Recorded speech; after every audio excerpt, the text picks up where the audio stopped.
please. We'll now begin with the daily routine, presenting and reading petitions.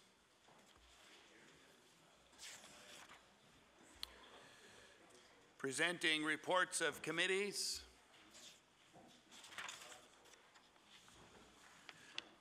Tabling reports, regulations, and other papers. Oh, sorry. We'll back up again to reports of committees. I recognize the Honourable Minister of Justice. Thank you, Mr. Speaker. As Chair of the Law Amendments Committee, I'm directed to report that the committees met and considered the following bill. Bill number 19, an act to amend Chapter 475 of the Revised Statutes 1989, the Trade Union Act. The report is tabled. Ordered that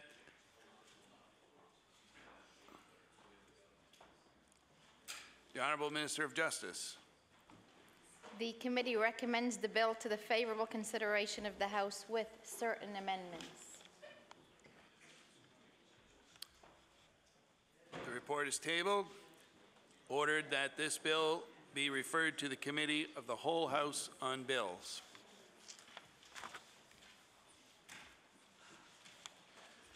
We'll move on to tabling reports, regulations, and other papers.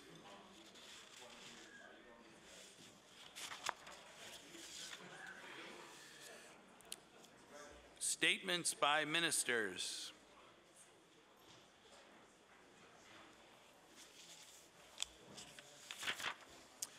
Government notices of motion. The Honourable Minister of Natural Resources on an introduction. Thank you, Mr. Speaker. If I can bring everybody's attention to the East Gallery, I'd like to introduce the House of Assembly to two special people from the Christmas tree industry. Jonathan Vino from Upper Northfield, Lunenburg County, and he's joined by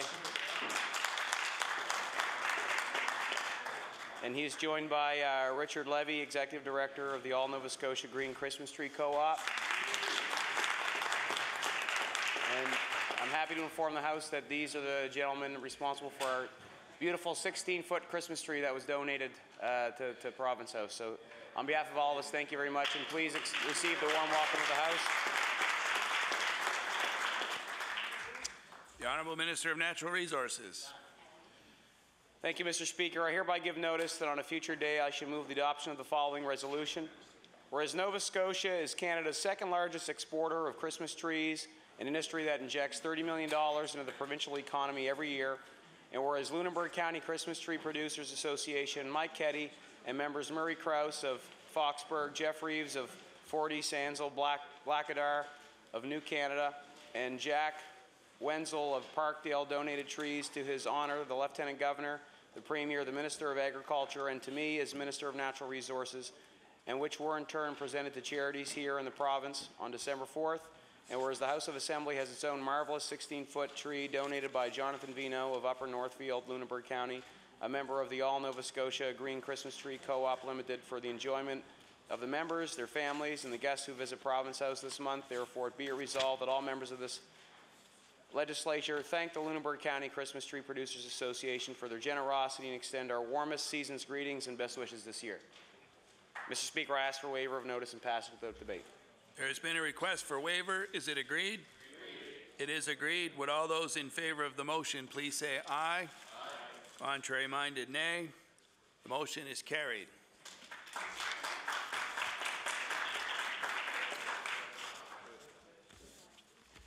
We'll now move on to introduction of bills. The Honourable Leader of the New Democratic Party. Thank you very much, Mr. Speaker. Mr. Speaker, I beg leave to table a bill entitled An Act to Establish a Public Consultation Process on the Enhancement of the Canada Pension Plan.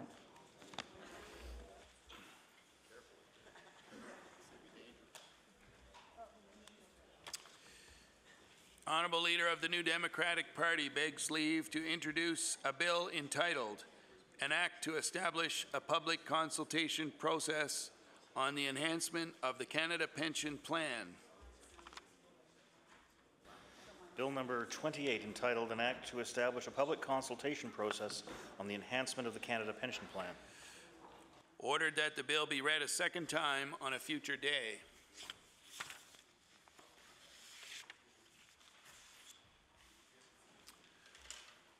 Moving on to notices of motion.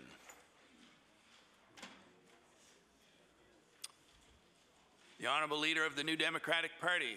Thank you very much, Mr. Speaker. Mr. Speaker, I hereby give notice that on a future day I shall move the adoption of the following resolution. Whereas the Canada Pension Plan has a decades-long track record of delivering retirement income to Canadians with very low administrative costs, and whereas it is no secret that we face a retirement crisis in terms of income security for many people who have inadequate pensions, and whereas most provinces, pension experts, labor unions, and seniors organizations agree that enhancing the Canada Pension Plan is the best way to avoid a crisis of income insecurity in the very near future. Therefore, be it resolved that all members of this legislature support immediate concrete action to improve Canada's retirement income so that Canadians can retire with dignity. Mr. Speaker, I request waiver of notice and passage without debate. There has been a request for waiver. Is it agreed? It is agreed. Would all those in favor of the motion please say aye? Contrary minded, nay. Motion is carried.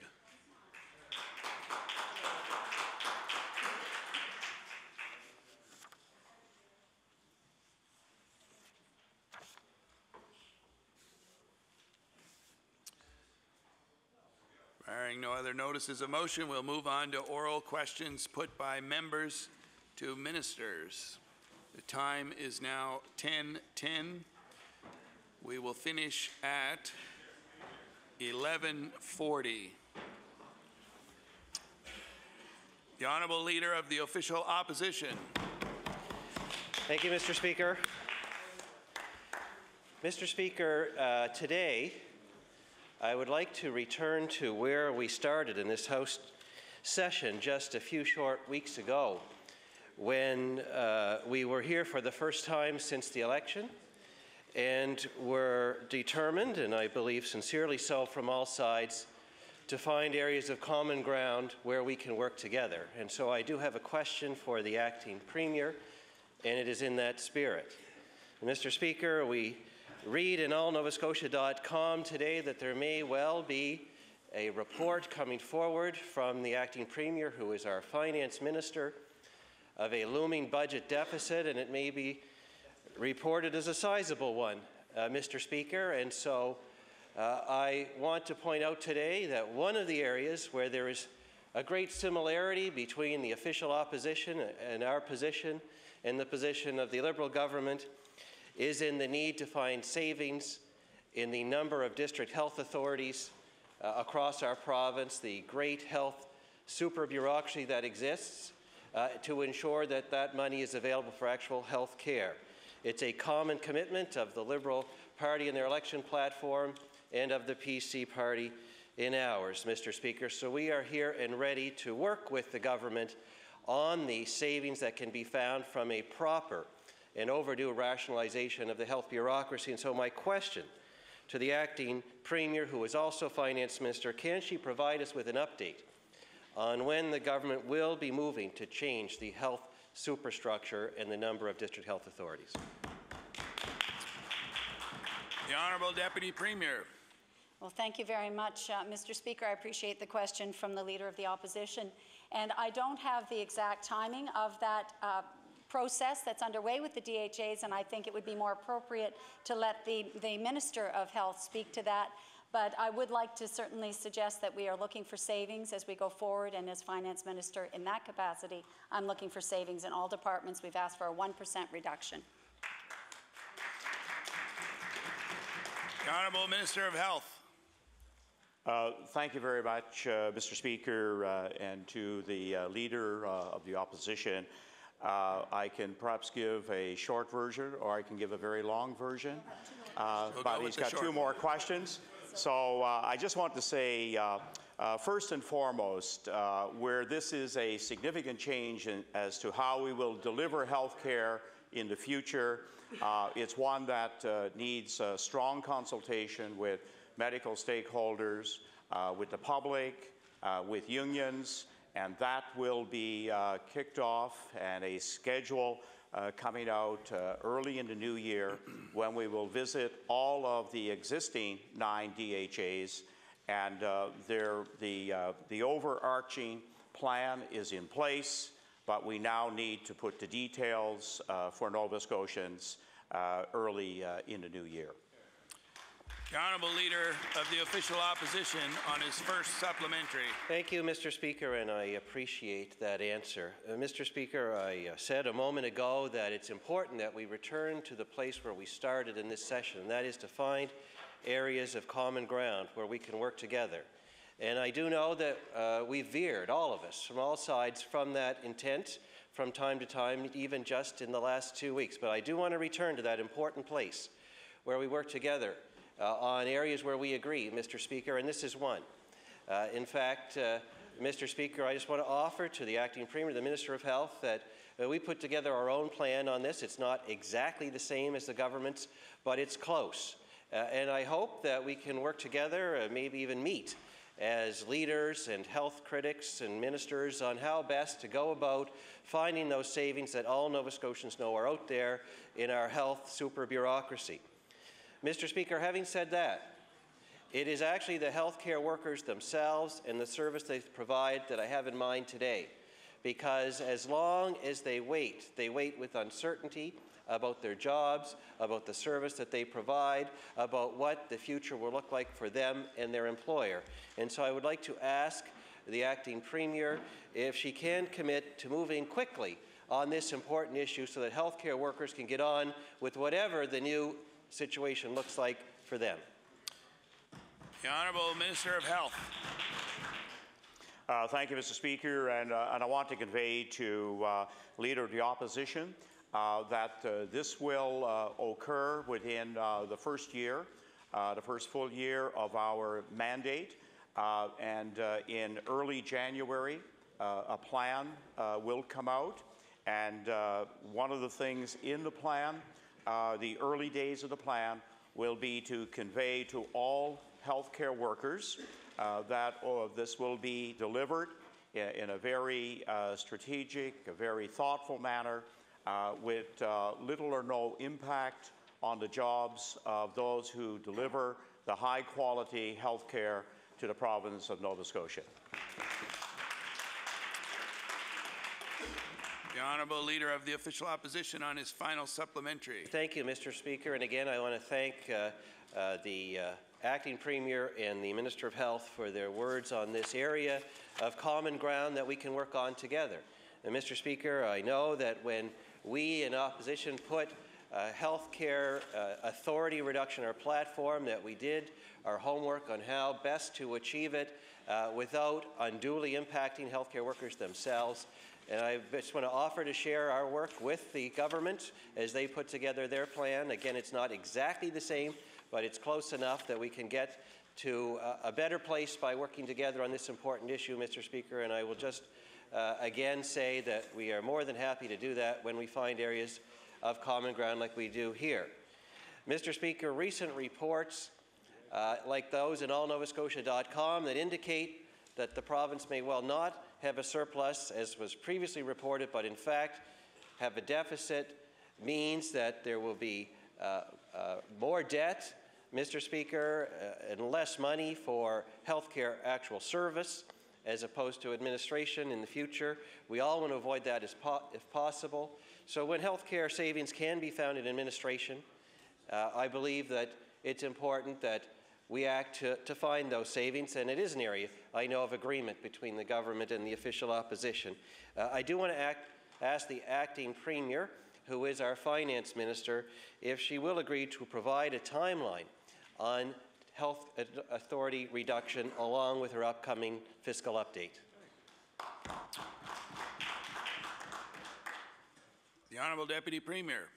Thank you very much, Mr. Speaker. And the question I thought was going to the Health Minister on the timeline for his changes to the DHAs, but I can say that we will not have that ready to provide for you when the update is done. I'm legislated to provide an update before the end of this year, calendar year. So that is underway. A lot of planning is already underway for that. And on the day that I give the fiscal update, that's what we'll be focusing on singularly. Thank you. The Honourable Leader of the New Democratic Party. Thank you, Mr. Speaker. Mr. Speaker, my question through you is to the Acting Premier. Mr. Speaker, I, like most Nova Scotians, was disappointed to read the details of past land dealings by the member for Guysborough Eastern Shore Tracadie in today's Chronicle Herald. This October, when similar details were disclosed by the same publication, the Premier defended the member from Guysborough Eastern Shore Tracadie, alleging the story contained, and I quote, misrepresented, distorted facts that aren't checked, that are inaccurate being put on, being out into the media as if they're accurate. And Mr. Speaker, I'll table that article. So my question to the Acting Premier, does she believe the facts presented in today's Herald are accurate? And if not, what specific details would she take issue with? The Honourable Deputy Premier.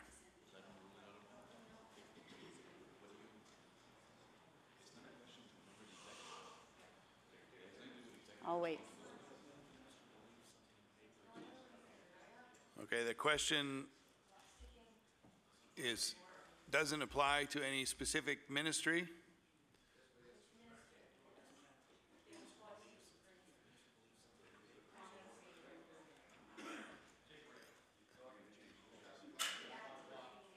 Can we stop the clock and just have a brief recess?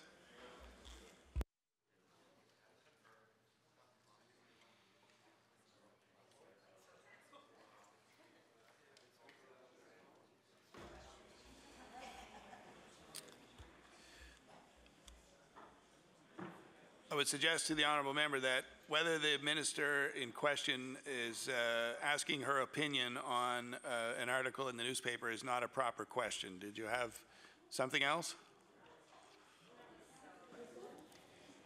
Mr. Speaker, in October, when details were revealed regarding the past transactions made by the member for Guysborough Eastern Shore Tracadie, when he was president of the Guysborough Tourism Complex Limited, the Premier was quoted as saying, "He's been forthright and honest and upfront in all my dealings with him." So my question for the Acting Premier is, if she can confirm that the Premier and the Government Caucus had conducted a full review into the past business dealings by the member, and if we can expect that the results of that review will be provided to the public. Thank you for rephrasing the question. The Honourable Government House Leader. Mr. Speaker. Sure. Mr. Speaker, I find it most unfortunate that this matter is being brought to the floor of the legislature. There's been 2 articles on this. I believe the member from Guysborough Eastern Shore Tracadie has been honest and upfront with this, and we're still at a loss as to exactly what allegation is being alleged in the article, as there is none. This matter has clearly been dealt with, and I am sure the Premier stands behind his initial comments on this matter.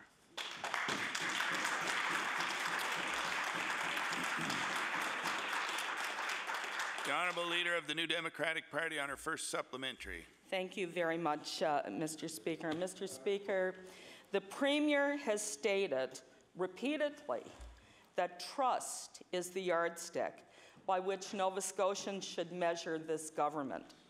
So, Mr. Speaker, in the interest of trust, will the Acting Premier request that the member from Guysborough Eastern Shore Tracadie make available all financial and legal documents related to the swap of land between the Guysborough Tourism Complex and the wife of the member from Guysborough Eastern Shore, Tracadie, in 1995. The Honourable Government House Leader.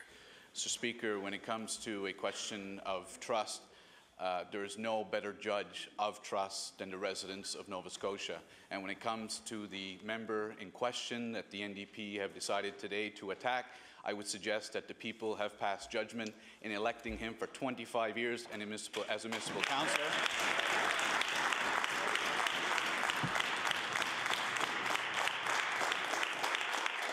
He has served the people of his municipality with distinction, not only as a councillor, but also as a warden, and they have rewarded that most recently by electing him to this chamber. To have the leader of the NDP now not only question him, but question his wife is absolutely deplorable.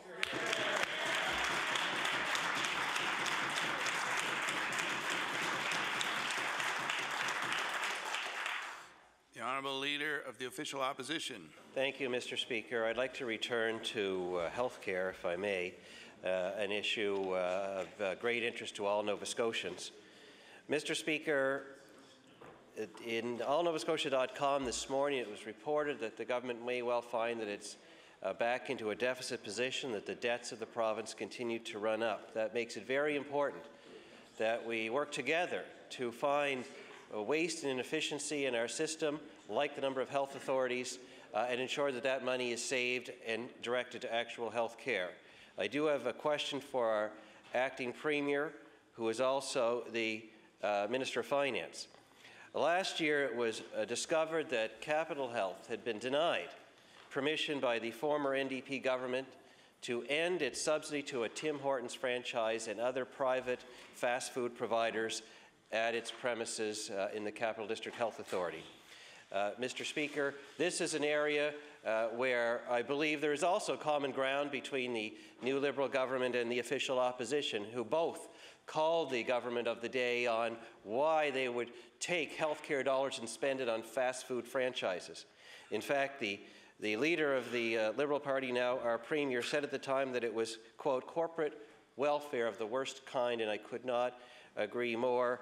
Mr. Speaker, I'd like to ask the acting Premier, and now that they're in government, is that still the policy of the Liberal Party? The Honourable Deputy Premier. Thank you very much, Mr. Speaker, and we appreciate that question. And as the Leader of the Opposition has said, this was something that we felt was wrong when we looked at it as we were in opposition. And I can assure the member that this is something that is being looked at the Health Department. The Honourable Leader of the Official Opposition on his first supplementary. Thank you, Mr. Speaker, and I appreciate that answer from the acting Premier. This is an area where we can work together.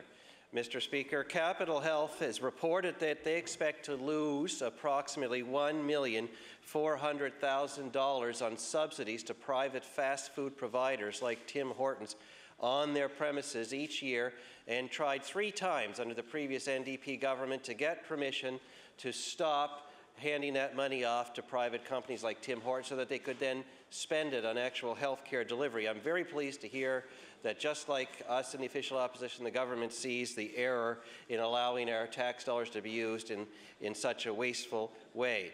Mr. Speaker, I will ask the acting Premier, will she take action to ensure that no health authority in Nova Scotia is allowed to prop up a private fast food franchise with our tax dollars? The Honourable Minister of Health. Thank you very much, Mr. Speaker, and I thank the opposition leader for the question. And it's one of those areas that when you come into government and it's part of the business plan for this year, it's so far underway. It's one that we are currently working with Capital Health to see whether or not the contract is there for a period of time, and how we can now deal with this. And so, in fact, it's a question very much that has come back to be a current one. not just from the opposition bringing it forward, but one as we look at business plans and where future changes can be made that will in fact put that kind of money on the front line. The Honourable Leader of the Official Opposition on his final supplementary. Thank you, Mr. Speaker, and I appreciate that answer. Again, this is an area where Nova Scotians have sent us here in government, in opposition, to find areas of common ground that we can work on to make life better for them.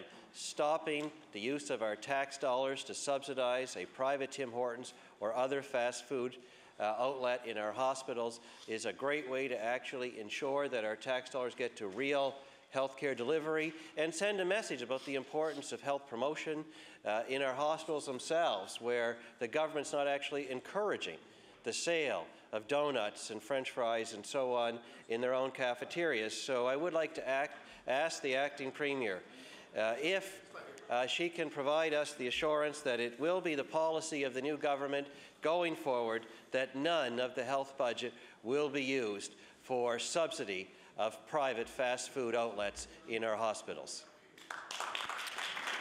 The Honourable Minister of Health. Thank you, Mr. Speaker. And first of all, I want to convey to the opposition leader that I certainly would welcome an opportunity to meet with him and look at some of the plans that they were developing that would deliver stronger health care for all of Nova Scotians, and this is one of those areas that can be top of mind when we do meet. The Honourable House Leader for the Official Opposition.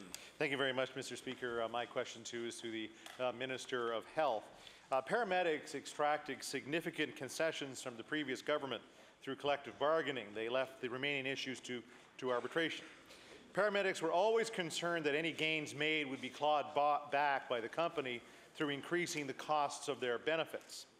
So my question to the Minister is, what assurances can the Minister give paramedics that they won't be forced to give back any hard-won gains to the company who they work for and from which they must purchase health benefits directly? The Honourable Minister of Health.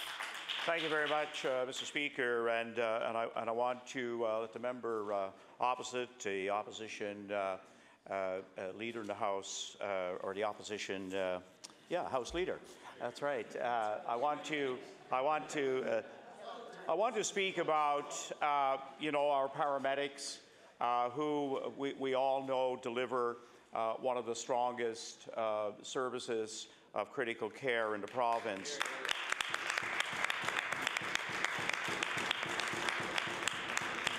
And we want to be a government that does everything to keep advanced care paramedics here and work to make sure that their livelihood is protected, they get the training that they need.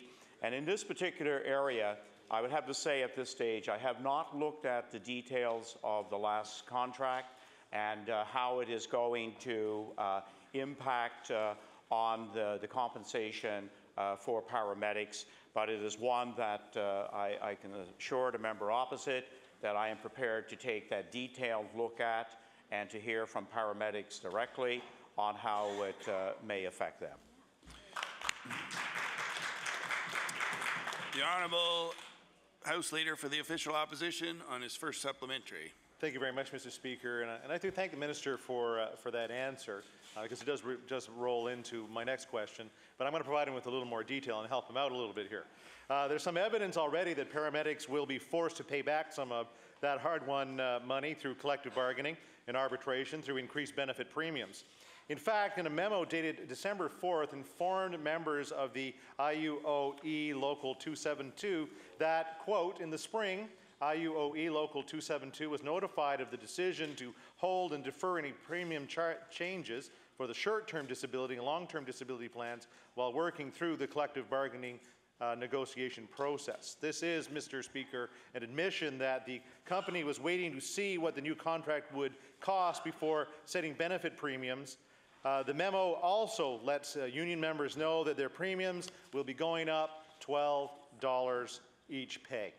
Mr. Speaker, my question to the Minister, the Department of Health is the sole customer of EMC Nova Scotia. Will the Minister meet with the company officials and make sure that union members are treated fairly? The Honourable Minister of Health.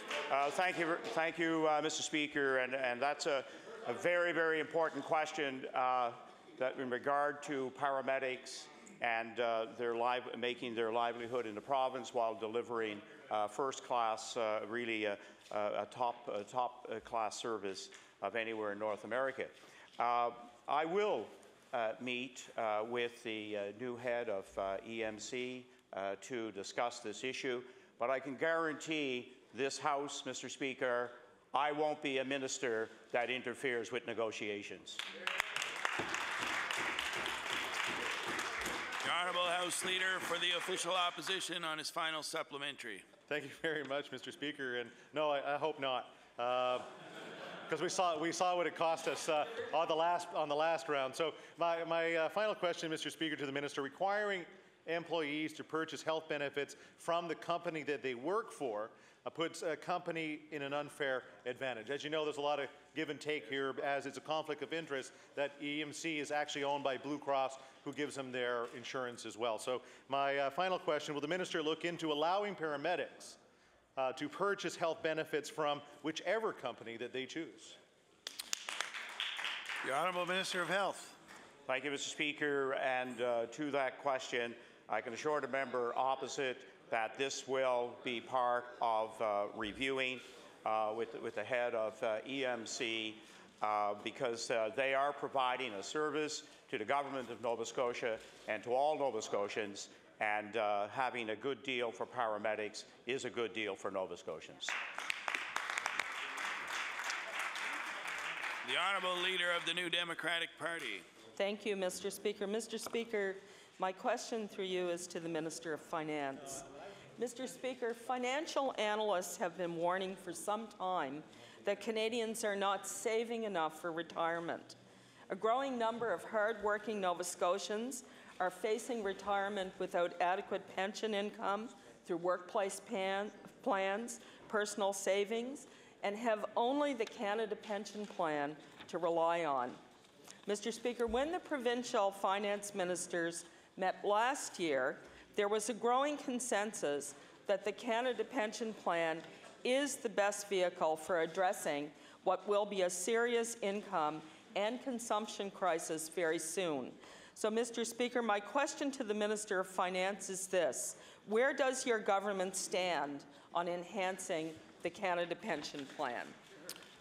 The Honourable Minister of Finance. Thank you very much, Mr. Speaker, and I appreciate the question from the Minister, not from the Minister, from the member opposite, who was the former Minister of Finance, who would know some of the discussions that are being held with other Ministers of Finance across the province. Absolutely, it is on the agenda for finance ministers to look at retirement security for Canadians, and there's evidence that the CPP plan is a strong and plan that has weathered the decades since it was brought in. At present, we're still in discussions and negotiations and following the debate federally. Thank you. The Honourable Leader of the New Democratic Party on her first supplementary. Thank you very much, Mr. Speaker. Well, Mr. Speaker, I didn't hear a rousing support for the Canada Pension Plan from our government. Mr. Speaker, nearly a third of our workforce will face a steep drop in their standard of living by the time they retire. Most provinces, pension experts, labor unions, and seniors organizations agree that enhancing the Canada Pension Plan is the best way to avoid a crisis of income security in the very near future. So my question through you, Mr. Speaker, to the Finance Minister is, would she please explain why her government is so indifferent to a problem which surely will not go away anytime soon without acting to improve CPP? The Honourable Minister of Finance. Thank you very much, Mr. Speaker.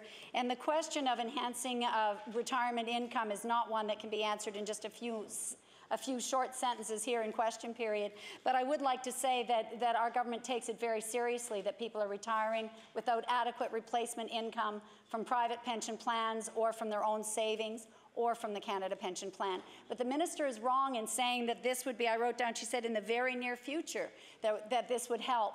An enhancement to the CPP will be a long-term position. It's not going to help in the near future. It won't help people that are already retired or about to retire. It will help young workers who are putting their money in for 30 or 40 years and then will retire. So the urgency of changing the CPP is not immediate. The discussions are underway.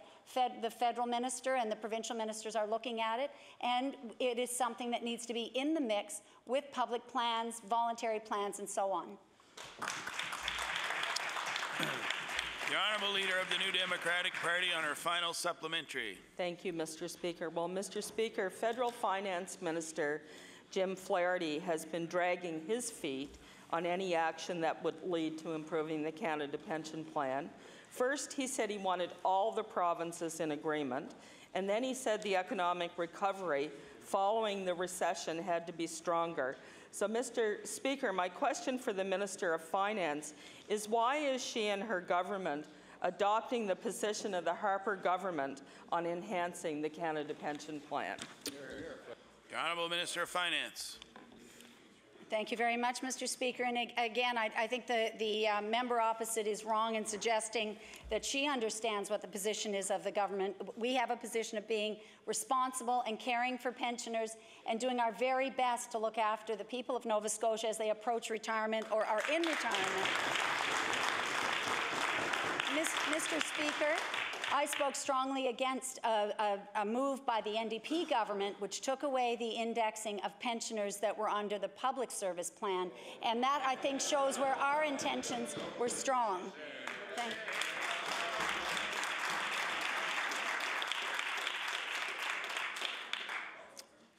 The Honourable Member for Kings North. Thank you, Mr. Speaker. Mr. Speaker, my question is for the Minister responsible for Part 2 of the Gaming Control Act, VLTs. Mr. Speaker, as the Minister knows, a gaming centre is scheduled to open in a residential area of Hammonds Plains, and we have residents from that area in the gallery today. The residents are understandably concerned about the increased traffic and the effect the VLT centre will have on their neighbourhood. What assurance can the Minister give residents such as Bruce Innes and Orange Sangster that the VLT centre will not change their neighbourhood? The Honourable Minister responsible for the Gaming Control Act. Thank you, Mr. Speaker, and just for the information of that member, VLTs are under Part 1 of the Gaming Control Act. Mr. Speaker, the member asked this the other day in the House, and as he's aware, the Government of Nova Scotia entered into an agreement in 2011 with all First Nations, which is a binding and legal agreement which controls gaming in the province and on First Nations bands. As the member would also be aware, the province does not approve of those. There is no approval process that is given by the province, and the same problem has actually happened with the municipality, where because it's reserve land that was actually permitted by the federal Conservatives to be in that community recently, that it also doesn't have to abide by zoning of the municipality. So, Mr. Speaker, the location of that facility is ultimately a decision of the federal government when they made a decision to award reserve lands in that community. The Honourable Member for Kings North on his first supplementary. Thank you for that answer, Mr. Minister, and appreciate the correction on Part 1 and Part 2. The residents of Hammonds Plains feel helpless and don't know where to turn. The responsible gaming strategy of 2011 indicated that the provincial government would work proactively with both First Nations and with residents.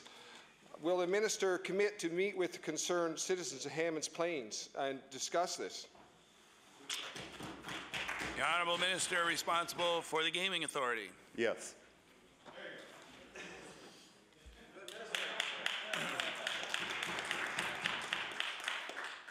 The Honourable Member for Kings North on his final supplementary. Thank you, Mr. Minister, for that commitment, and that is all.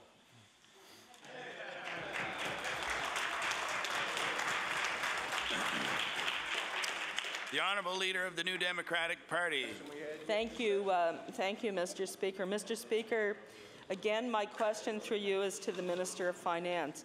Mr. Speaker, today the Canada Pension Plan only applies to annual earnings below $50,000, and it replaces just a quarter of a person's income in retirement to a maximum of around $12,150 annually.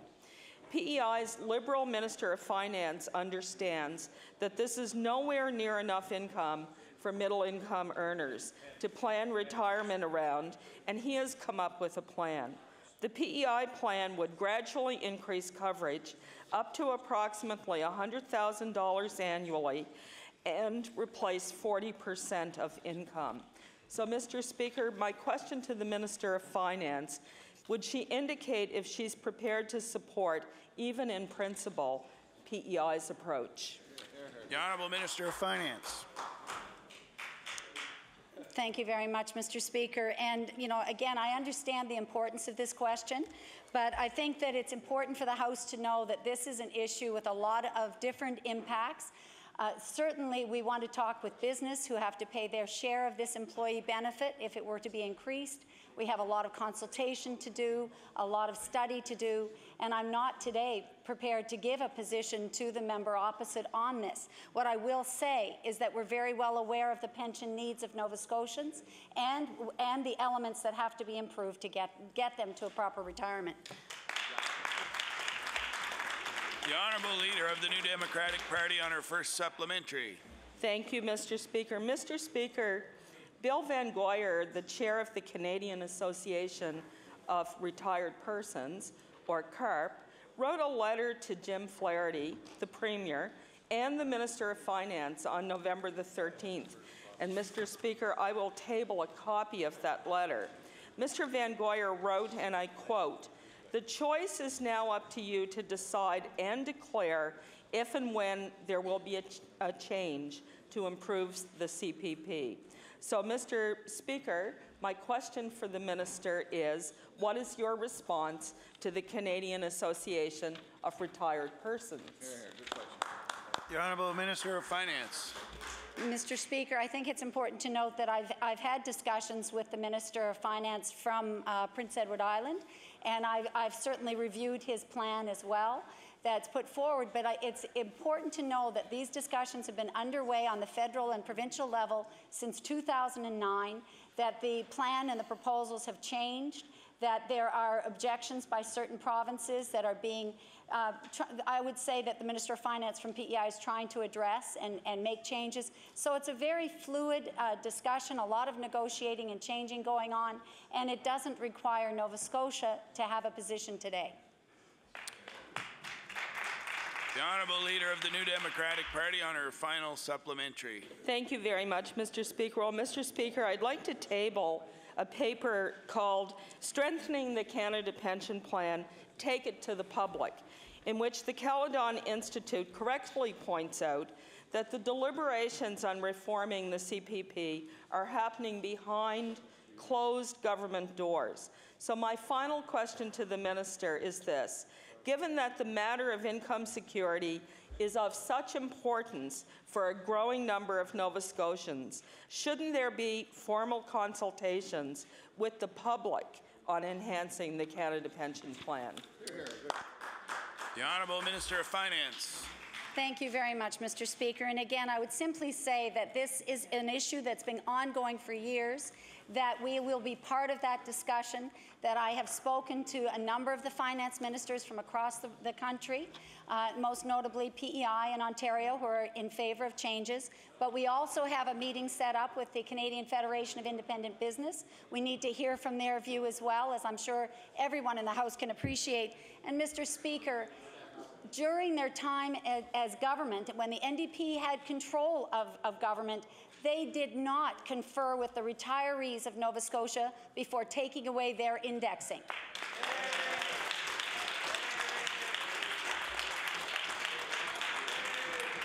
The Honourable Member for Hants West. Thank you, Mr. Speaker. My question through you is to the Minister of Health.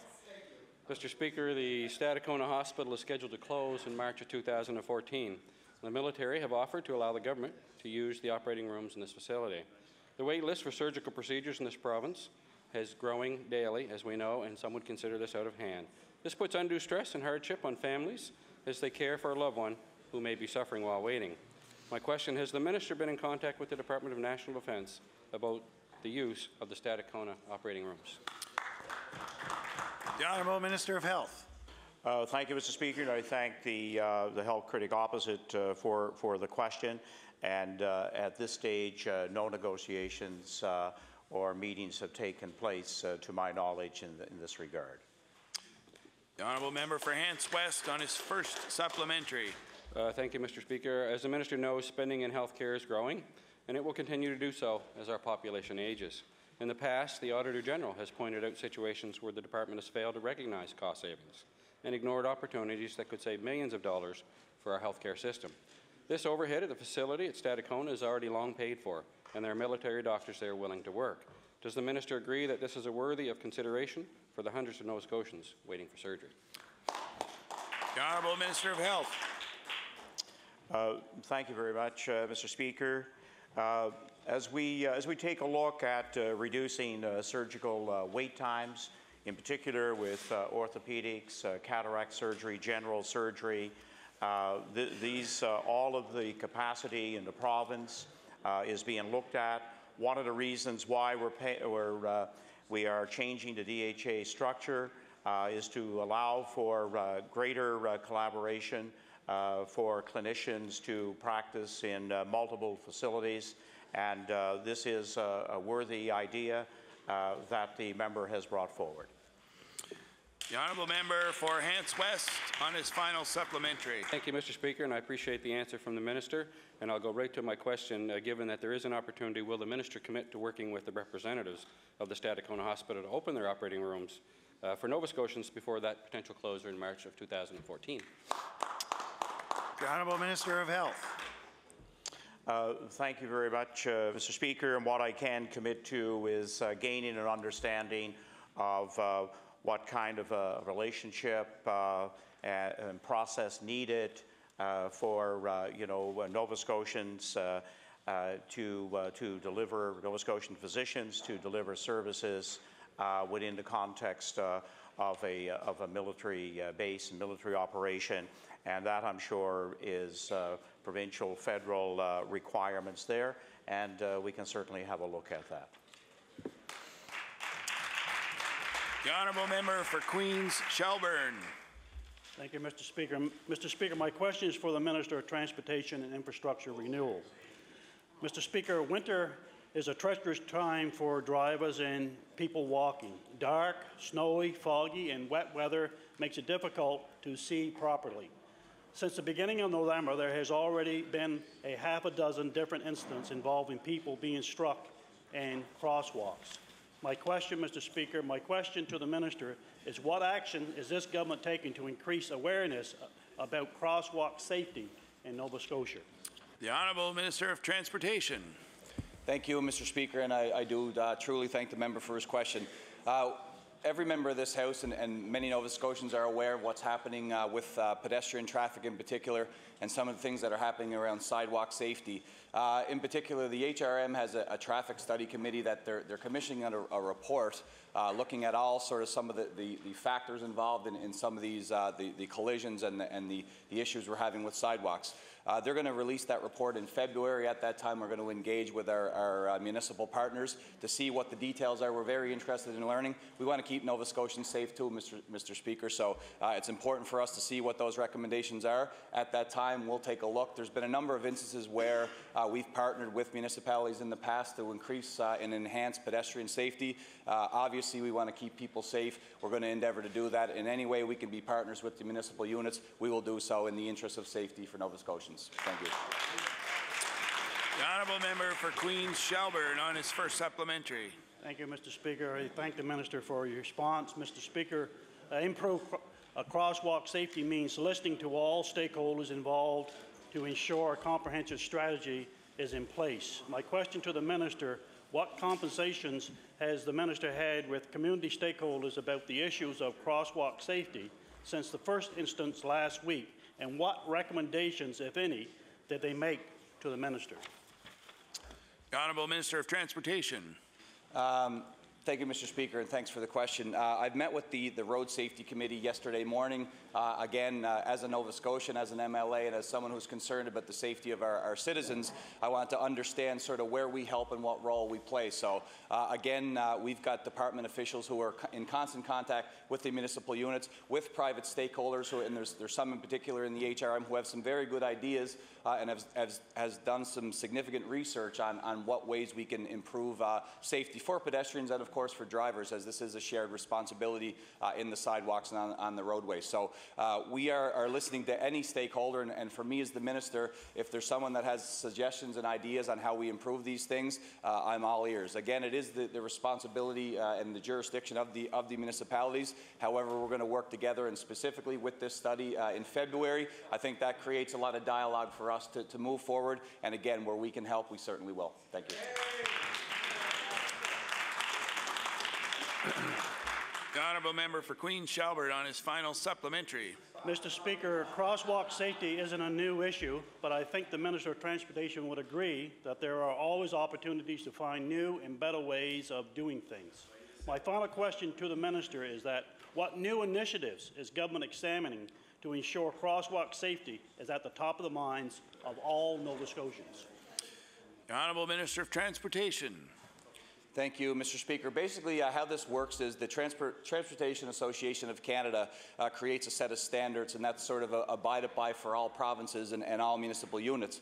So we take those recommendations. The idea is to standardize them. So whether you're in Nova Scotia, you're in BC, you're in all points in between, there's a standardized set of rules, signage, those types of things. So, you know, that's the information that we have. Obviously, as a provincial government, we set those regulations and those laws, and it's up to the municipalities to make adjustments on how they meet those requirements. And all our municipal units in this province have done a very good job to meet those requirements. So again, to the member's point, those stakeholders who have a role in this serious issue for Nova Scotians and have points and perspectives that they want to share, we're listening. We want to make sure we do the best things for pedestrians. And again, I do want to remind all Nova Scotians that this is a shared responsibility. We have to be very careful on the streets. Just because you have the right of way, don't assume that you know, you're safe to proceed. Make sure you're looking and you're aware of both sides of the road for traffic. The biggest amount of collisions and problems that we have are with sidewalks that are at intersections of lights. So just when you get that beeping hand, doesn't mean you can bolt across. That's been the highest number statistically for incidents in this province. So they're the type of things that we want to share. Sharing information is important, and I think that in February, some of that report will suggest that we do more advertising and more marketing on the importance of road safety, and if that's the recommendation from municipal units, we'll do just that. Thank you. The Honourable Member for Clare Digby. Mr. Speaker, first I'd like to thank you very much for the privilege, and the House thank them for the privilege of being able to stand here and ask questions on behalf of the citizens of Clare Digby. Mr. Speaker, this question is for the Minister of Health. Laville-Acadian Nursing Home has been slated for replacement for some time now, and the citizens of the community of Meteghan have watched as two nursing homes adjoining them in Digby and Yarmouth have been replaced. During my campaign, Mr. Speaker, Laville-Acadian was the #1 question on the minds of the people of Clare for replacement. Mr. Speaker, can the Minister provide the House with a project update on Laville-Acadian Nursing Home? Thank you, Mr. Speaker. The Honourable Minister of Health. Thank you, Mr. Speaker, and I thank the member for the question. This announcement, I believe, was first made under the Rodney MacDonald government. It's gone through now over 4 years under the NDP government. It is identified in the top 15 replacement bed facilities that we need to be working on, and I want to let the member know that it will be in the first group of replacement facilities that will be initiated by this government.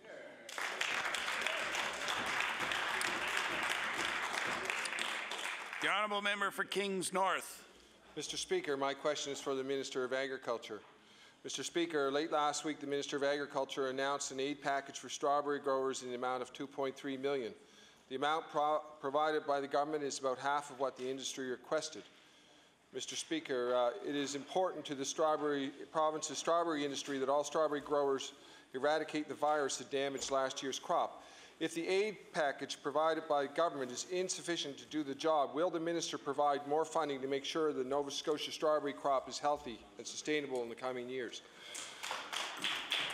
The Honourable Minister of Agriculture.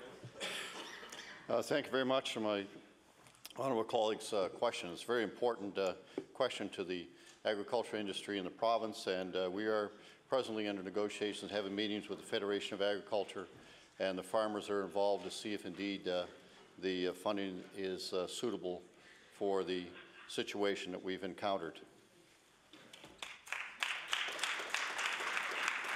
The Honourable Member for Kings North on his first supplementary. Thank you. Mr. Speaker, large Nova Scotia strawberry growers have not seen any details about who will qualify and when the aid will be provided by the government. Farmers are planning now for next year's crop. When will the minister provide strawberry growers with details about the aid package and timelines of when the aid will be delivered? The Honourable Minister of Agriculture. I'd like to thank the honourable member again for the question. Actually, I met with the strawberry producers on Sunday. The application forms will be soon in their hands. They had an opportunity to review the information of how they would apply and have some input into that application process. And we made some changes that would suit their situation better, and that will be in their hands very shortly. The Honourable Member for Kings North on his final supplementary. I thank the Mr. Speaker, I thank the Minister for the answer. Mr. Speaker, if the government aid package is insufficient, the temptation will be there for some struggling farmers to do nothing and hope for the best crop possible next year. That will put nearby strawberry farms in jeopardy since the destructive viruses will continue to spread. What is the Department of Agriculture doing, Mr. Speaker, to ensure the viruses that cause the farmers to plow under millions of dollars worth of crop doesn't return next year? The Honourable Minister of Agriculture. That's a very important question, and it's one that has been posed by the industry itself. Unfortunately, under the present laws and the regulations we have, I do not have the ability to order those fields plowed under. There is some other processes we're looking at to see if we can make that happen, and hopefully it will happen. As the member is probably well aware, if they leave the strawberry plants in the field, the yield will be so low on it that it doesn't make any difference anyway whether they keep them or not, but they should be plowed under, and we're going to endeavor to do everything we can to make sure those are plowed under.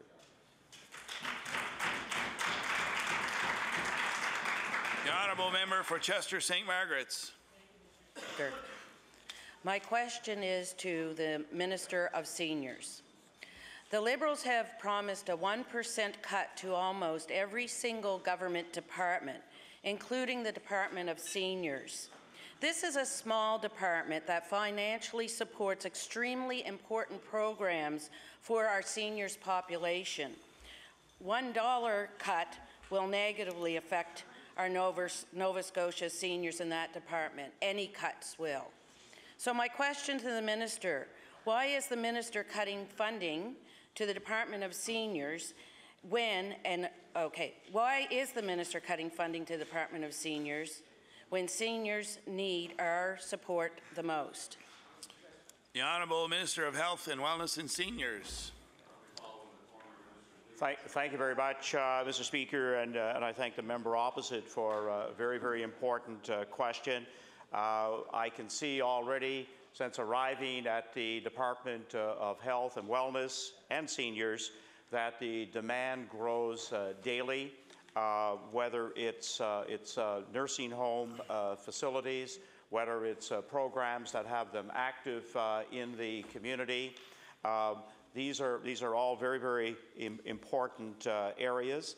At the present time, we're actually reviewing having the Department of Seniors become within the jurisdiction of the Department of Health and Wellness. The honourable member for Chester St. Margaret's on her first supplementary. Thank you very much for that answer. But when I went door to door, I know many seniors were very confused about what programs were available. And they were pleased to learn that the new Seniors Navigators program could connect people who have information about where to turn. The new Seniors Navigator program was scheduled to begin in 2014. Will the minister commit to implementing the Seniors Navigator program? The Honourable Minister of Health and Wellness and Seniors. Thank you, Mr. Speaker. And again, a very, very important part of the program delivery from the Department of Seniors. And it is one that I know in the community that I represent is very important to a significant number. I live in a part of Nova Scotia where already there are 5 communities that have 25% of their population that are over 65. This is an important program. It will remain in place. The honourable member for Chester St. Margaret's on her final supplementary. Thank you, Mr. Speaker. Knowing that the budget year ends in April, when will this consultation process begin? The Honourable Minister of Health and Wellness and Seniors.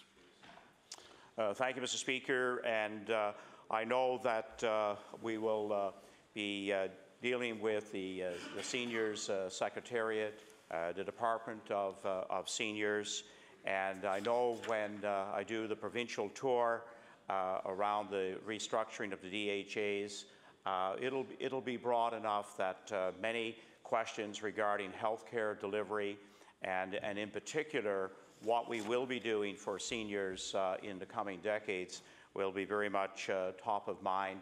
And so early in the new year, that will be part of the process in the DHA tour.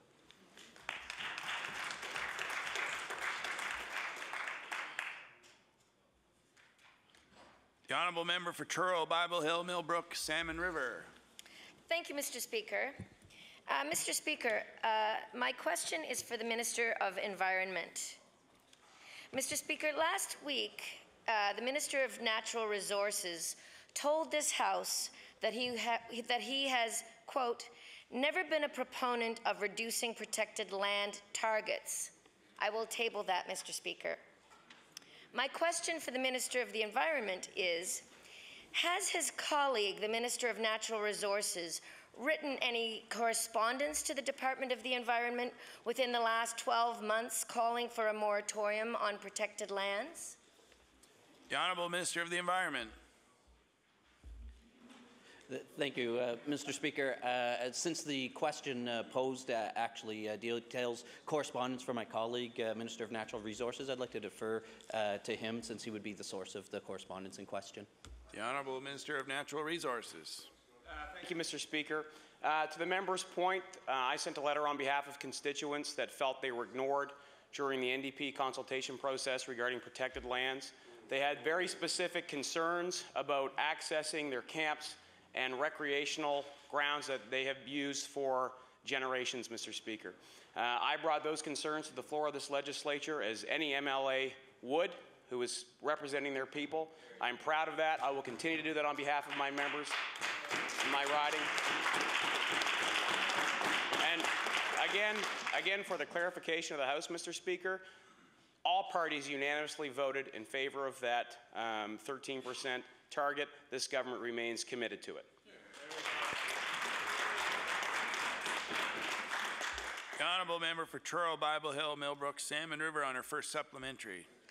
Thank you, Mr. Speaker. Yes, I've read about the meeting that was held, and in fact, I believe a lot of the residents were given misinformation, which was corrected by one of the members of the department at the time.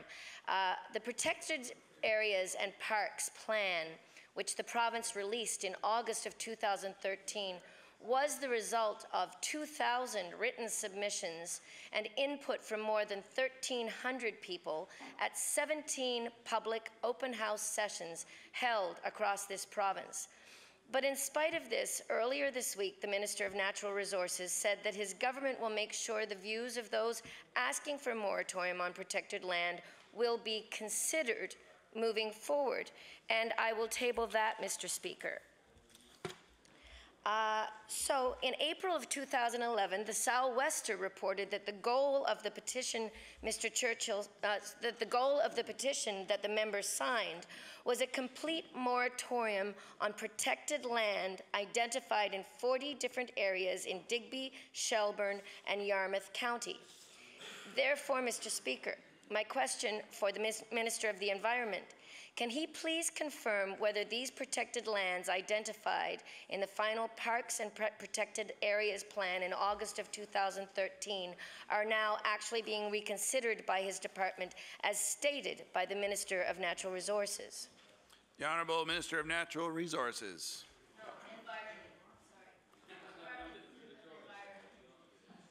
The Honourable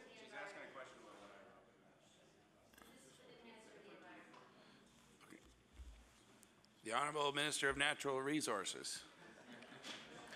Thank you, Mr. Speaker. Just to clarify for the House, this government is going to ensure that all voices are included in any decision that we make when it comes to our protected lands.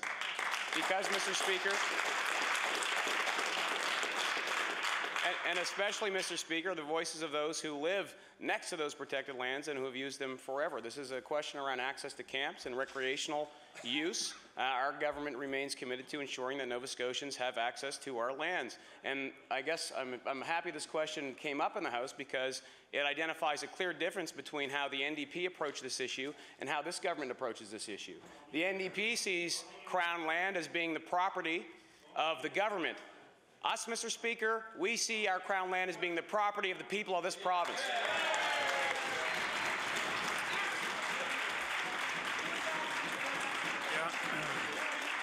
The Honourable Member for Truro, Bible Hill, Millbrook,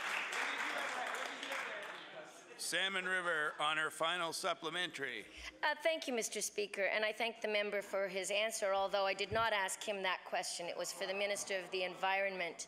However, Mr. Speaker, I do want to say that when we first became government as the NDP in this province, the people of Nova Scotia only owned 2% of their own land, and we brought that up to 13%, and I'm extremely proud of that, Mr. Speaker.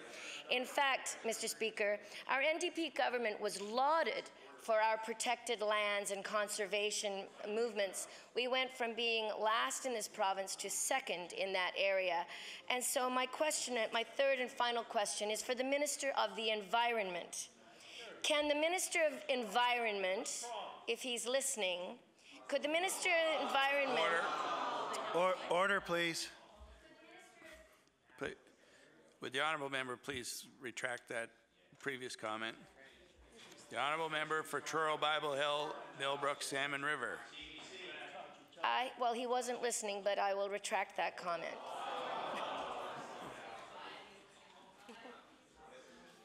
Would the Honourable Member please proceed with her question? Thank you, Mr. Speaker. Mr. Speaker, our NDP government was lauded by conservation groups across Canada for adding 14 new provincial parks to the final Parks and Recreation areas, which means that Nova Scotians have gone from owning only 2% of the province to 13%. My question for the Minister of Environment: can he please confirm unequivocally that at least 13% of our province's land will be protected for future generations of Nova Scotia by the year 2015, as committed by our previous NDP government? The Honourable Minister of the Environment. Mr. Speaker, I'd like to thank the member for her question. Finally, a question that is actually directed to my attention.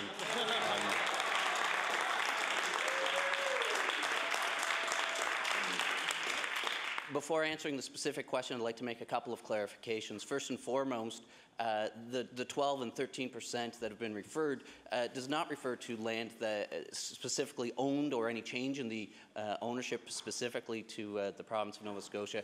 What that percentage is referred to in the Parks and Protected Lands is lands that is protected by the province of Nova Scotia. It does not refer specifically to lands owned by the province of Nova Scotia. So let's make that clear.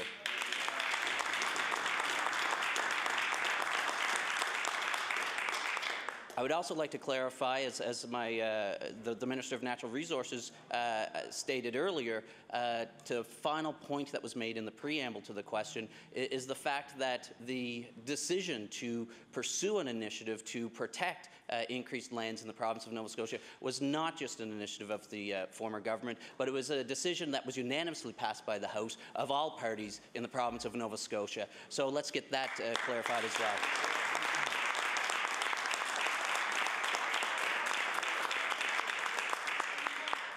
And finally, Mr. Speaker, I would like to answer the actual question that the member opposite raised. And in fact, yes, this government, the Department of Environment, Natural Resources, and all members of this government, and I believe this House, still stand by the decision that was previously made unanimously, which is to continue to pursue the parks and protected lands and pursue the initiatives to continue to protect the lands that have been identified. Currently, we're at about 9.5% that have actually been protected.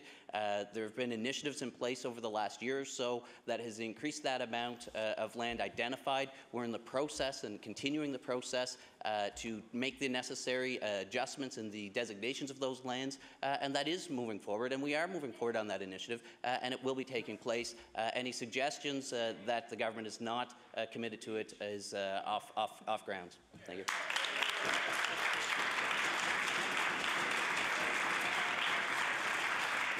The honourable member for Sydney River, Myra Lewisburg. Thank you very much, Mr. Speaker. Mr. Speaker, my question through you is to the Minister of Transportation and Infrastructure Renewal. He looked lonely over there.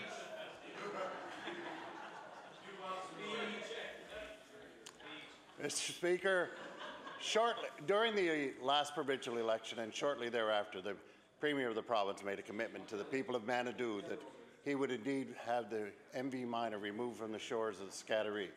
As the member knows, and he was very active on the file as a member of the opposition, that has been an issue in that community for some time. The Premier also made it aware that the Minister for TIR would be the department responsible for this file. I would just like to know if the Minister could share with us what he has done towards keeping the commitment of the Premier for the removal of the MV Minor from the shores of Scattery. The Honourable Minister of Transportation and Infrastructure Renewal. Thank you, Mr. Speaker, and I truly do thank the member for that question. It's an important one for us on the island and, of course, for all Nova Scotians. What we found, and I know that the member was very active as well on that file, we traveled to Ottawa in November of 2011 with the former Premier to discuss the MV Minor. At that point, it was wrapped up in whose responsibility it was, and really for 2 years, it didn't move from that point. We made the commitment during the campaign as part of our platform. We will definitely fulfill that commitment without question. What I want to tell the member is, and he's right about it came under TIR, we had no idea what the range of costs were for removing the MV Minor. So what we did right off the bat was crafted up a new RFP, which will be released early in the new year, in early 2014. We'll get that tender out to the competitive sector for that type of removal. We'll get the process rolling. Then we turn to our friends to Ottawa to talk about, number one, how we possibly cost share on that endeavour, and number two, how we change the shipping laws so that this never happens again. Nova Scotians can't be on the hook for these bills, Mr. Speaker. So it is moving along, and we certainly will. I can assure the member we will honour our commitment. Thank you. The honourable member for Sydney River, Myra Lewisburg, on his first supplementary. Thank you very much, Mr. Speaker. And Mr. Speaker, I want to thank the Minister for that answer, and I know that he is committed to this file. However, it has dragged on for over 2 years, and even though the former NDP Premier made a similar commitment to remove the MV Minor, it's still there, and this government now has to deal with it. As a matter of fact, in the Chronicle Herald on October the 7th, 2011, the Premier of the day, the Premier of the day, he said, "It is necessary for us to see this matter is dealt with in as quick a fashion as possible," and I'll table that, Mr. Speaker. And if 2 years is quick, then we do understand why he's where he's at today. Mr. Speaker, will the Minister commit that this cleanup will take place regardless if there's federal involvement in the cleanup or not? The Honourable Minister of Transportation and Infrastructure Renewal. Thank you, Mr. Speaker, and I do thank the member for that question as well. Basically, the reason why this is moving at the pace it is basically because of the weather, as no one can attest to more than the member opposite. The Scattery and the area around there in the Atlantic are very tough waters. This is a massive vessel that's been sort of shifting around, as it has been 2 years, which is far too long. So where we're at is basically we're on a timeline that has a lot to do with A, the weather, and B, the fact that we still are unsure present day of the condition of the vessel, how we remove it, what are the options. We hear stories of asbestos and other contaminants that are out there. We got to handle this properly and do it right. That's the key, and that's the importance of this RFP, Mr. Speaker. We get the tender out in the new year, then we start looking at it.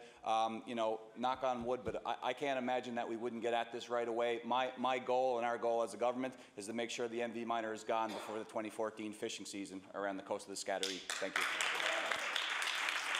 The Honourable Member for Sydney River, Myra Lewisburg, on his final supplementary. Well, thank you again, Mr. Speaker, for that. And again, I want to thank the Minister for that response, because it is important that this cleanup does not take place during the actual lobster season, because it would disturb the lobster season. So I'm pleased to hear that the Minister is aware of that. And of course, I know from meetings that we've both attended that he's listened quite intently to the people of Manadoo and surrounding area. My final question to the Minister would be this: will the Minister commit to meeting with the community and outlining the details of the plans once that plan has been put in place, so that they have an idea of what's going to take place in their community before the work actually starts? The Honourable Minister of Transportation and Infrastructure Renewal. Thank you, Mr. Speaker, and that is one of the elements in the equation. It is the upcoming fishing season. So I think that, you know, if this timeline sort of shifts into that season, I mean, we're not that far from May. So if that was the case, we could maybe delay it until after that point. I don't want to speculate on those things. Again, our priority and our focus right now is getting that gone well before that time. Once the weather breaks and we can get out there and get at it and start removing the minor, then that's what we'll do. Mr. Speaker, the community group that's out there, there's a lot of committed people. They're outside of the political realm. They don't care about what party it is and what the politics are. They want this boat gone. That's why it's a commitment for us. We will consult the entire way with the Manadoo Association, who have been leaders on this in this endeavor, and I'd be happy to meet with the group anytime, either before Christmas or in the new year, to tell them what I know. I'd prefer to do it after the RFP is released, so we know exactly what the details for the cleanup are, but I'll meet with them at any time. Thank you.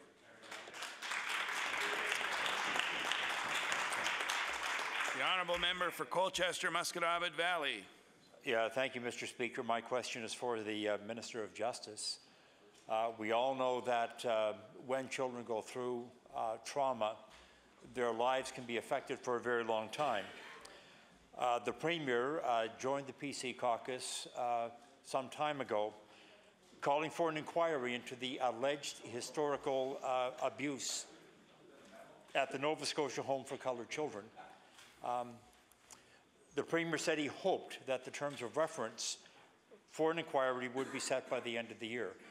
My question is, does the government intend to set the terms of reference for this inquiry by the end of the year? The Honourable Minister of Justice. Thank you very much, Mr. Speaker, and thank you very much to the member opposite. Indeed, this is a very important question. And it's a question that's very important to all the residents of Nova Scotia. Specifically, the residents in questions have gone through so much, and they do want to move on. And as everyone knows, that the court process is still has not proceeded. Yes, we are working on the terms of reference now, and we do plan to begin the inquiry as soon as we are able to do that, and the idea is to have it done this spring. Thank you. The Honourable Member for Colchester, Musquodoboit Valley, on his first supplementary. And Mr. Speaker, I do appreciate that answer. And it was the indication and is that the inquiry is to happen through the spring. The Premier pointed out at one time that there are people who want to take part in this inquiry that live away. These men and women need to know what the time frame would be so that they can adequately prepare to come back for that inquiry or make their voice be heard. So I guess the question is, when will a date be set for that inquiry? The Honourable Minister of Justice. Thank you very much, Mr. Speaker. As I said, this issue is an important issue, and it's one important for all of us here in this province. We are working on the terms of reference. Officials in my department are meeting with the lawyer for the residents, and we are in the process of having those terms established. Thank you. The Honourable Member for Colchester-Musquodoboit Valley on his final supplementary. Well, I really don't have a supplementary question now.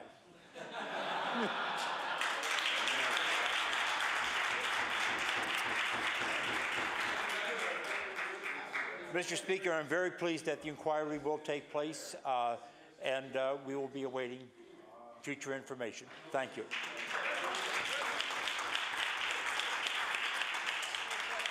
The Honourable Member for Queens Shelburne. Mr. Speaker, my question is for the Minister of Natural Resources. Mr. Speaker, last week, when the Minister was asked a direct question about how he was going to meet the fibre supply needs for those who work our forests, he gave an answer that was non-committal at best. My question for the Minister, in the same vein as last week, how, Mr. Speaker, does he plan to balance the need for fibre to feed our economy with an adequate fibre supply while maintaining the province's protected targets? The Honourable Minister of Natural Resources. Thank you very much, Mr. Speaker. I appreciate the question. Our department's working diligently to have a management plan ready for the new year regarding the western lands, and our plan is to have allotments allocated early in the new year at that time, Mr. Speaker. But it's curious that this minister is asking that question, because previously, as the Minister of Environment, he was the lead on protecting land. Of course, one of the fibre challenges that we have in the province of Nova Scotia, the Crown only owns about 30% of the land in this province, and upwards of 30% of that land is now protected. So I'd ask the member opposite, what is his preference, that we unprotect land to open up the fibre supply? The Honourable Member for Queens Shelburne on his first supplementary. Just a point, Mr. Speaker, I'm the one that asked the questions. He's the one that should answer. Mr. Speaker, the member from Yarmouth isn't the only Liberal who opposes land conservation efforts. On April the 11th, the Liberal member from Guysborough Eastern Shore Tracadie called the 13% land protection target a complete farce when it went to say, and I quote, "Whoever the heck the Crown is, I don't know if that's the Queen.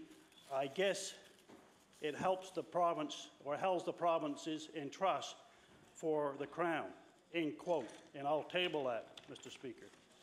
My second question to the Minister is, when he has a member of his own caucus who is obviously opposed to finding a balance between protection and supply, what is his strategy for dealing with his colleagues who don't think conserving our forests should be a priority?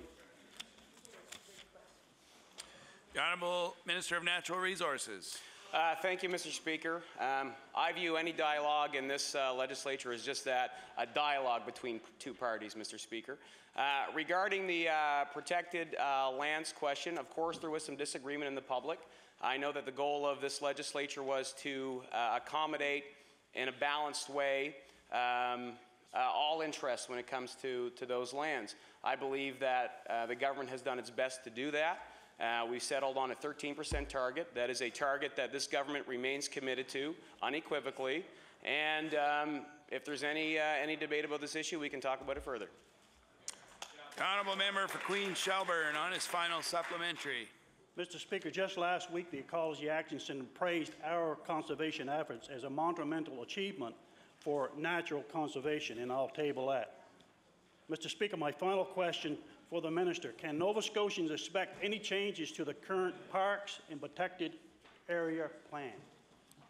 The Honourable Minister of Natural Resources. You know, Mr. Speaker, this is very interesting. I just had a meeting with a member the other day who brought forward concerns from his members about access to protected lands and use of ATV vehicles. So I'd like the member to make it clear, do you want access to those lands or not?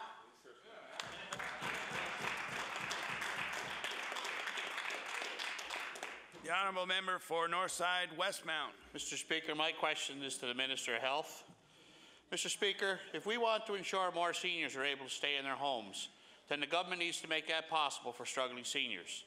A constituent of mine, Ada Green, receives home care twice a day, and her husband Cecil struggles to keep the maintenance of their home on a fixed income.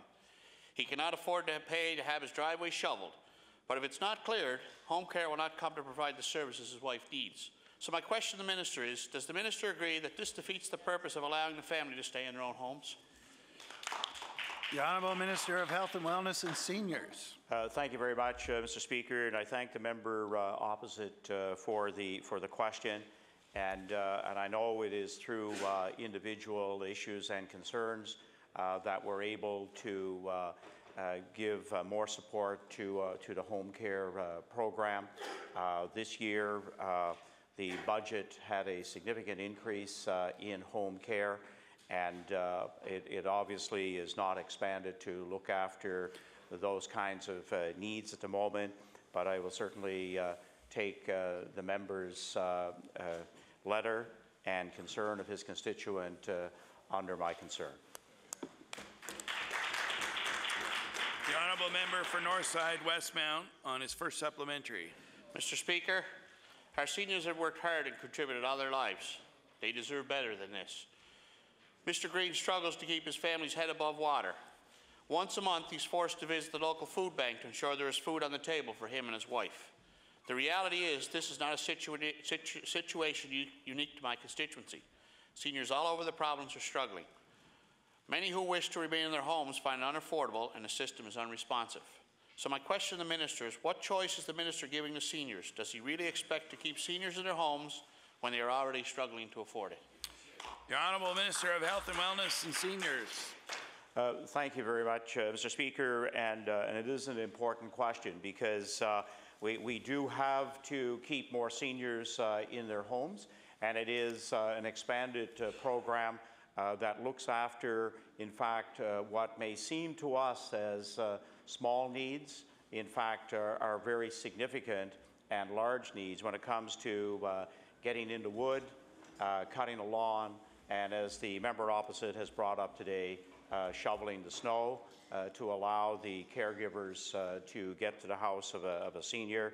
So it's one that I will take very seriously.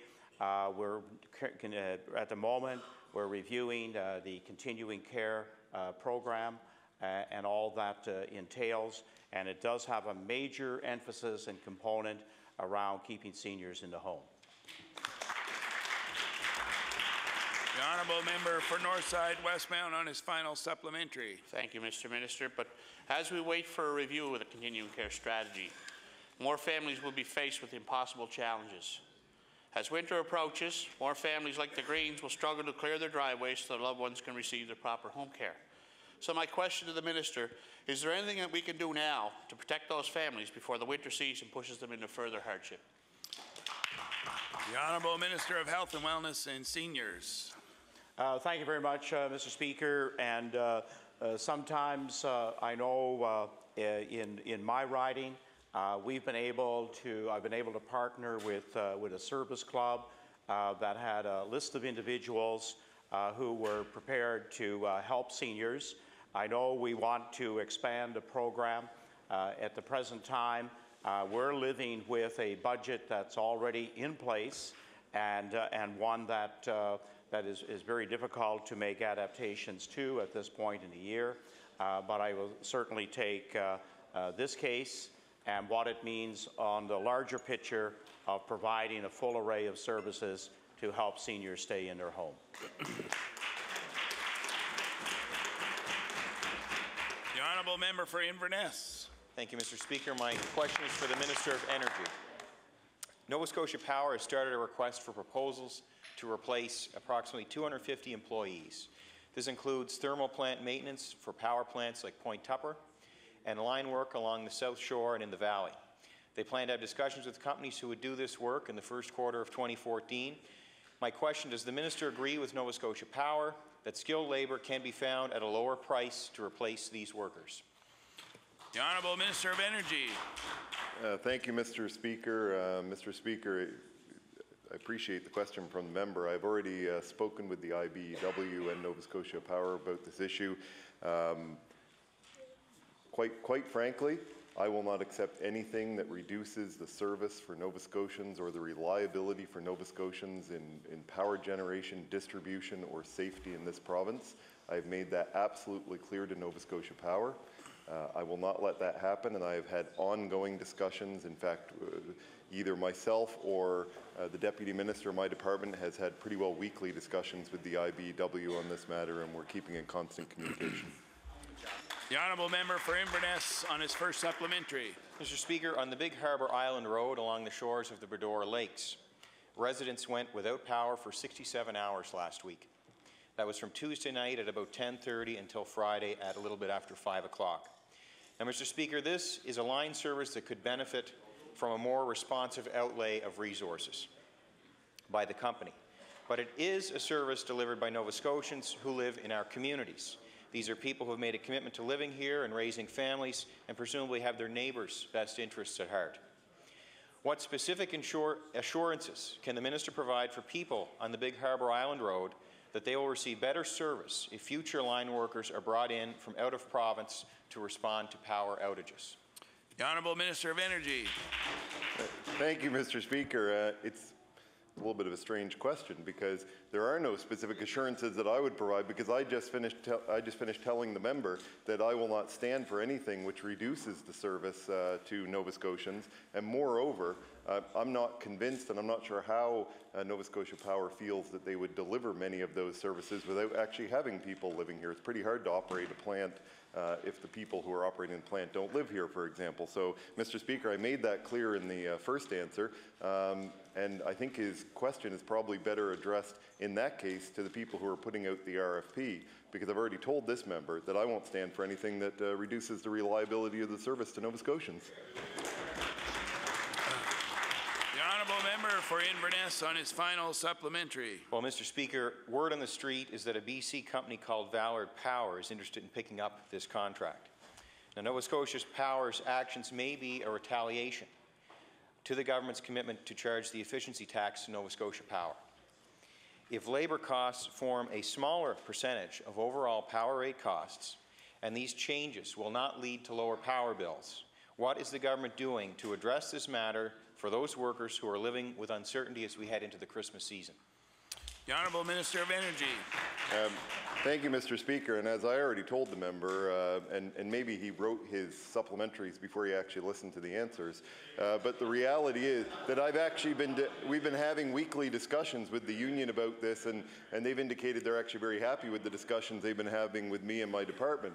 Mr. Speaker, moreover, the fact that this member thinks that it's a retaliatory thing against this government's decision to remove a tax that this party decides to defend on Nova Scotians is a bit funny, since it shows how little they are paying attention to the actions of Nova Scotia Power, because this work actually began and the layoffs at Nova Scotia Power actually began about 9 months before we were even in power, and the RFPs were in that, and the knowledge of the RFP. Order, please. The Honourable Minister of Energy has the floor. Thank you, Mr. Speaker. And moreover, the RFPs were prepared before the election even began.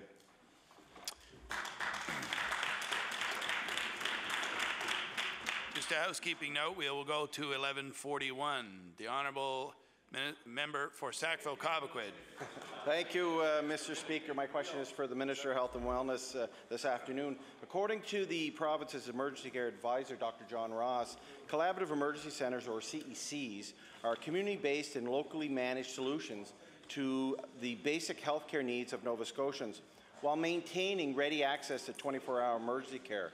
Ross acknowledges the innovative core team of paramedics, nurses, and physicians, with the support from many others, make best use of the available resources in communities across Nova Scotia, Mr. Speaker. So my question for the Minister of Health is, will he commit today to continuing this innovative model of care here in Nova Scotia? The Honourable Minister of Health. Thank you very much, Mr. Speaker, and I thank the former Health Minister for the question. CECs are proving to be valuable primary care extensions in our community. There are very few that are providing urgent or emergency care. They are an important part of supplementing communities, especially that have shortages of physicians or nurse practitioners. And our commitment, while a review will be going on, our commitment is to continue to support CECs. The Honourable Member for Sackville-Cobequid on his first supplementary. Thank you, Mr. Speaker. And I think for us in our party and on this side, and I think Nova Scotians are cautious when they hear a review. We've heard many from the current government within healthcare, education, that reviews will take place. And really, reviews, Mr. Speaker, means a delay. And that's why I find it extremely important that the Minister of Health recognizes the contributions of the change of model of care with collaborative emergency centres. We have communities like Parsborough, Spring Hill, Tatamagouche, Pugwash, Annapolis Royal, who currently now have available to their residents same-day or next-day appointments, which is extremely important, Mr. Speaker. So I hope that the 7 more communities that were recently announced that they would receive a CEC would not be caught up in what a review is from the current government, Mr. Speaker, and I hope the Minister will commit to that today. The Honourable Minister of Health and Wellness and Seniors. Thank you, Mr. Speaker. The CECs are proven to be valuable extensions of primary health care. Each community has unique requests. We are looking at those requests, and I think there will be some news in the not too distant future about CECs and communities that desire to have this particular model and extension of primary care. The Honourable Member for Sackville-Cobequid on his final supplementary. Thank you, Mr. Speaker, and thank you to the Minister opposite. I'm glad to hear him using the term valuable, and that CECs are valuable to Nova Scotians, because I would agree with that, Mr. Speaker, and I will support the Minister and this government as long as they continue to recognize the value in ensuring that Nova Scotians have access to the care they need, especially in CECs. We know over the past number of years the current Premier criticize collaborative emergency centres, Mr. Speaker. So I'm glad to see that the Minister of Health maybe doesn't hold that opinion of collaborative emergency centres, and I look forward. Order, please. Time allotted for oral questions to ministers has expired.